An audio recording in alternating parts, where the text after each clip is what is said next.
जीवन में सदा खुश रहना जरूरी है।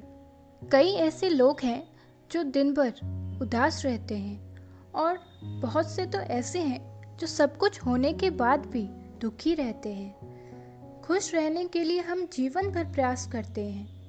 कुछ चीज़ों को लेकर हम यह सोचते हैं कि अगर वह मिल जाए तो हम सच्चे दिल से खुश होंगे, लेकिन हम इस मामले में गलत साबित होते हैं।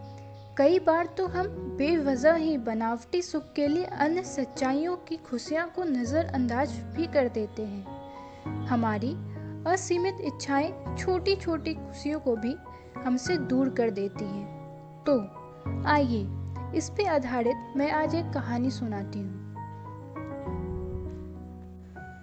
एक गांव के स्कूल में पढ़ने वाली छुटकी आज बहुत खुश थी। उसका दाखिला शहर के एक अच्छे स्कूल में क्लास 6 में हो गया था। आज स्कूल का पहला दिन था और वो समय से पहले ही तैयार होकर बस का इंतज़ार कर रही थी। बस आई और छुटकी बड़े उत्साह के साथ उसमें सवार हो गई। करीब 1 घंटे बाद जब बस स्कूल पहुंची तो सारे बच्चे उतरकर अपनी अपनी क्लास जाने लगे। छुटकी भी बच्चों से पूछते हुए अपनी क्लास में पहुंच गई। क्लास के बच्चे गांव से आई इस लड़की को देखकर उसका मजाक उड़ाने लगे। साइलेंस, टीचर बोली, चुप हो जाओ। ये छुटकी है और आज से ये आपके साथ ही पढ़ेगी। उसके बाद टीचर ने बच्चों को सरप्राइज टेस्ट के लिए तैयार होने को कहा। चलिए अपनी अपनी कॉपी निकालिए और जल्दी से दुनिया के 7 आश्चर्य लिख डालिए, टीचर ने निर्देश दिया। सभी बच्चे जल्दी जल्दी उत्तर लिखने लगे। छुटकी भी धीरे धीरे अपना उत्तर लिखने लगी।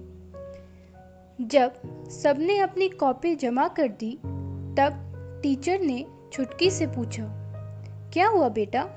आपको जितना पता है उतना ही लिखिए।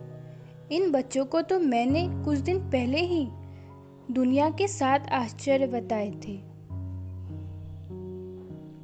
छुटकी ने उत्तर दिया, जी मैम, मैं तो सोच रही थी कि इतने सारे चीज़ हैं दुनिया में, इनमें से कौन सी 7 चीज़ें लिखूं? छुटकी टीचर को अपनी कॉपी थमाते हुए बोली। टीचर ने सबकी कॉपियां जोर जोर से पढ़नी शुरू कर दी। ज्यादातर बच्चों के उत्तर सही दिए थे। टीचर खुश थी कि बच्चों को उनका पढ़ाया याद था। बच्चे भी काफी उत्साहित थे और एक दूसरे को बधाई दे रहे थे। अंत में टीचर ने छुटकी की कॉपी उठाई और उसका उत्तर भी सबके सामने पढ़ना शुरू किया। दुनिया के 7 आश्चर्य हैं देख पाना, सुन पाना, किसी चीज को महसूस कर पाना, हंस पाना, प्रेम कर पाना, सोच पाना और दया कर पाना। छुटकी के उत्तर सुन पूरी क्लास में सन्नाटा छा गया। टीचर भी अवाक खड़ी थी। आज गांव से आई एक बच्ची ने उन सभी को भगवान के दिए उन अनमोल तोहफों का आभास करा दिया जिनके तरफ उन्होंने कभी ध्यान ही नहीं दिया था। सचमुच गहराई से सोचा जाए तो हमारी ये देखने, सुनने, समझने जैसी शक्तियाँ किसी आश्चर्य से कम नहीं है। ऐसे में ये सोचकर दुखी होने के बजाय कि हमारे पास क्या नहीं है, हमें ईश्वर से